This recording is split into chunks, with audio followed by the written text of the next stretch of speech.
Good bad ugly தமிழக ரசிகர்களினால் favourite படமாக இப்போது மாறியிருக்கிறது.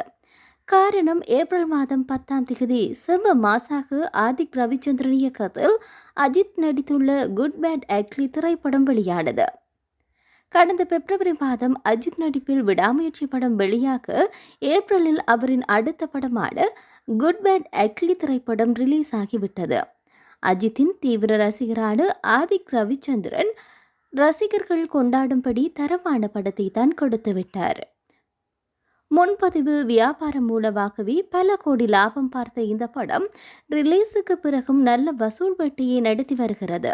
தமிழகத்தில் மட்டும் பார்த்தீங்கன்னு சொன்னா 35 கோடிக்கு மேலாகவும் உலகம் முழுவதும் மொத்தமாக 65 கோடி வரை படம் வசூலித்து சாதனை படைத்துள்ளது. குட் பேட் அக்லி திரைப்படத்தில் தரமான சம்பவம் செய்துள்ள நடிகர் அஜித் இந்த படத்திற்காக 163 கோடி ரூபாய் சம்பளமாக பெற்றுள்ளார் என்பதும் குறிப்பிட்டு கூறக்கூடிய ஒரு விடயம்.